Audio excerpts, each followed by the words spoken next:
ऐसे 7 चिरंजीवी जो आज भी भगवान श्री कल की अवतार का इंतजार कर रहे हैं। क्या कल की अवतार के जन्म लेते ही ये 7 चिरंजीवी भी बाहर सबके सामने आ जाएंगे?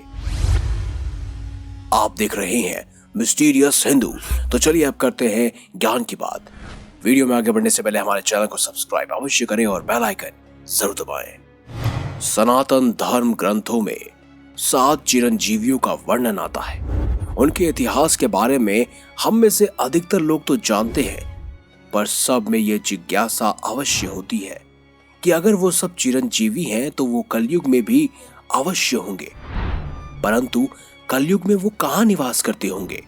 तो चलिए दोस्तों जानते हैं कौन कौन है ये 7 चिरंजीवी, ये कलयुग में कहाँ निवास करते हैं और आखिर ये क्यों भगवान श्री कल्कि का इंतजार कर रहे हैं। दरअसल हमारे धर्म ग्रंथों में एक श्लोक दिया गया है। इसमें उन सभी के नामों का पता चलता है जो आज तक चिरंजीवी है। जी हाँ, इस श्लोक का बखान कुछ इस प्रकार है। अश्वत्थामा बलि व्यासो हनुमान शच विभीषणम कृपम परशुरामश्च सप्त चिरंजीविनी। इसकी शुरुआती 2 पंक्तियों के अनुसार अश्वत्थामा, बलि, व्यास, हनुमान जी, विभीषण, कृपाचार्य और परशुराम, इन 7 चिरंजीवियों के बारे में विस्तार से बताया गया है। तो चलिए दोस्तों जानते हैं आखिर कौन कौन थे वो 7 चिरंजीवी। सबसे पहले हैं परशुराम जी। एक समय जब क्रोध से भरे उनके पिता ऋषि जगदम्नि ने परशुराम जी से उनकी माता का वध करने को कहा तो परशुराम जी ने फरसा लेकर उसी क्षण माता का मस्तक काट डाला। इससे महात्मा जगदम्नि का क्रोध सहसा शांत हो गया और उन्होंने प्रसन्न होकर परशुराम जी से कुछ भी मांगने को कहा। तब परशुराम जी ने मांगा कि युद्ध में मेरा सामना करने वाला कोई ना हो, मैं बड़ी आयु प्राप्त करूं। जगदम्नि ऋषि ने भी उन्हें चिरंजीवी होने का वर दे दिया। महाभारत काल में भी उनका निवास महेंद्र पर्वत में ही था और कलयुग में भी वो महेंद्र पर्वत पर ही है। भगवान विष्णु के अंतिम अवतार भगवान कल्कि के उपदेशक के रूप में वो पुनः उपस्थित होंगे। तो भगवान परशुराम कहाँ रहते हैं? महेंद्र पर्वत पर। और वो कलयुग में वापस कब नजर आएंगे? भगवान कल्कि के जन्म लेते ही। अगले हैं राजा बलि। असुरों के राजा बलि अपार शक्तियों के स्वामी थे। एक बार राजा बलि बहुत बड़ा यज्ञ कर रहे थे। ये यज्ञ असीम शक्तियों की प्राप्ति के लिए था। सभी देवता इस यज्ञ में बहुत चिंतित हो उठे। तब भगवान विष्णु के अवतार वामन ब्राह्मण वेश में वहां दान लेने पहुंचे। वामन के दान मांगने पर उनको 3 पग भूमि दान में दे दी गई। तब ब्राह्मण वेश में वामन भगवान ने अपना विराट रूप दिखा दिया। एक पग में भूमंडल नाप लिया और दूसरे में स्वर्ग और तीसरे के लिए बलि से पूछा, अब तीसरा कहाँ रखूं? पूछने पर राजा बलि ने मुस्कुराकर कहा, अब तो मेरा सिर बचा है। इस प्रकार भगवान विष्णु ने उसके सर पर तीसरा पैर रख दिया और देवी भागवत पुराण के अनुसार उसकी भक्ति से प्रसन्न होकर भगवान विष्णु ने उन्हें पाताल में सूतल लोक में बसाया था, जिसे इंद्र आदि देवता भी नहीं पा सके। इस समय सूतल लोक में बलि का आधिपत्य है और अब भी सूतल लोक में वो विराजमान है। कलयुग के अंत में वह इसी लोक में रहेंगे और आने वाले मानवता यानी भगवान श्री विष्णु की कृपा से उनके कल की अवतार का साथ देंगे। अगले हैं हनुमान जी। बजरंग बली ऊर्जा के प्रतीक माने जाते हैं और इनकी आराधना से बल, कीर्ति, आरोग्य और निर्भीकता बढ़ती है। हनुमान जी कालजयी चिरंजीवी हैं। अब जानते हैं कि हनुमान जी कहाँ रहते हैं। तो इस बात का वर्णन महाभारत के वन पर्व अध्याय 151 में मिलता है।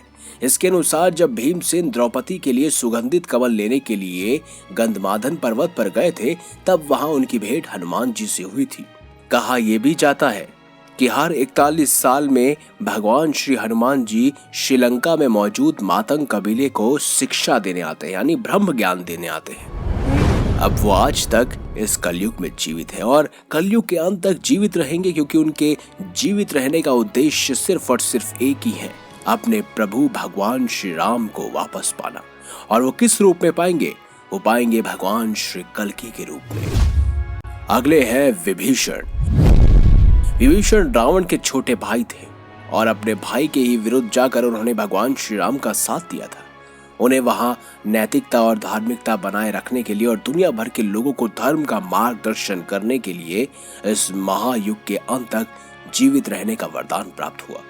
उनके रामायण काल के बाद भी जीवित होने का प्रमाण हमें महाभारत में मिलता है। युधिष्ठिर के राजसूय यज्ञ के दौरान सहदेव विभीषण से मिले थे और विभीषण ने सहदेव को उपहार भी दिए थे। ये बात तो निश्चित है कि अगर वे द्वापर युग में भी जीवित थे तो वो कलयुग में भी जीवित होंगे। इसीलिए वो कहाँ रहते हैं इस बारे में कोई जानकारी नहीं, लेकिन हाँ, उनके भी जीवित रहने का एक ही उद्देश्य है, ताकि वो धर्म का मार्गदर्शन कर सके और भगवान श्री कल्कि की सहायता कर सके। अगले हैं अश्वत्थामा। महाभारत में गुरुद्रोण के पुत्र अश्वत्थामा को श्री कृष्ण से कल्पांत तक भटकने का श्राप मिला था। वो क्यों मिला था, इससे जुड़ी हुई कई सारी वीडियोस हम पहले भी बना चुके हैं और आशा यही करेंगे आपसे कि आप उस वीडियो को जरूर देखें, ताकि आप भी समझ सके कि आखिर वो क्यों इस धरती पर मौजूद है। कोई कहता है वह मध्य प्रदेश के असीरगढ़ किले में आज भी मौजूद है और ये भी कहा जाता है कि वो भगवान श्री कल्कि का इंतजार कर रहे हैं। अगले हैं कृपाचार्य। महाभारत में कृपाचार्य को भी अश्वत्थामा की तरह अमर बताया गया है। ये कौरवों और पांडवों के कुल गुरु थे और इनकी बहन का नाम कृपि था, जिसका विवाह द्रोणाचार्य से हुआ था। इसीलिए ये अश्वत्थामा के मामा है। महाभारत युद्ध में कृपाचार्य ने कौरवों का साथ देते हुए पांडवों के विरुद्ध युद्ध किया था, लेकिन कृपाचार्य को अमरत्व का वरदान प्राप्त है। इसीलिए कृपाचार्य इस कलयुग के अंत तक रुकेंगे और एक सेनापति होने के नाते वो भगवान श्री कल्कि का साथ भी देंगे। अगले और आखिरी हैं महर्षि वेदव्यास। वेदव्यास जी ऋषि पराशर और सत्यवती के पुत्र थे। बाद में सत्यवती ने शांतनु से विवाह कर लिया था, जिनसे उन्हें 2 पुत्र हुए, चित्रागत और विचित्रवीर। वेदव्यास ने ही 4 वेद ऋग्वेद, अथर्ववेद, सामवेद, यजुर्वेद लिखा है। इन्होंने ही 18 पुराणों की भी रचना की है। यानी कि अगर देखा जाए तो ये हमारे लेखक हैं जो अंत तक यानी कलयुग के अंत तक जीवित रहेंगे, सिर्फ और सिर्फ इसीलिए ताकि भगवान श्री कल्कि के जीवन चरित्र के बारे में भी विस्तार से लिख सके कि उन्होंने किस तरह कलि पुरुष का अंत किया और उनका साथ देने कौन कौन आया, ताकि आने वाले कलयुग से सतयुग की तरफ जब हम जाएं तो सतयुग में इस बात की चर्चा हो कि आखिर किस तरह से कल्कि अवतार ने धर्म की स्थापना की थी। आपकी क्या विचार है कमेंट बॉक्स में हमें जरूर बताएं। वीडियो अगर आपको अच्छी लगी होगी तो लाइक कीजिए, चैनल को सब्सक्राइब कीजिए और ज्यादा से ज्यादा शेयर भी कीजिए। और अगली बार अगर आपसे कोई पूछे कि आखिर कौन है वो 7 चिरंजीवी, तो नाम उनके जरूर लीजिएगा और हमारी वीडियो का लिंक भी उन्हें दे दीजिएगा।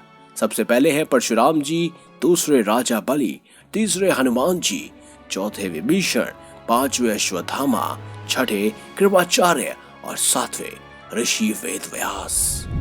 मिलेंगे अगली बार एक नई खास वीडियो के साथ। अब तक के लिए देखते रहिए संपूर्ण ज्ञान का केंद्र बिंदु मिस्टीरियस हिंदू।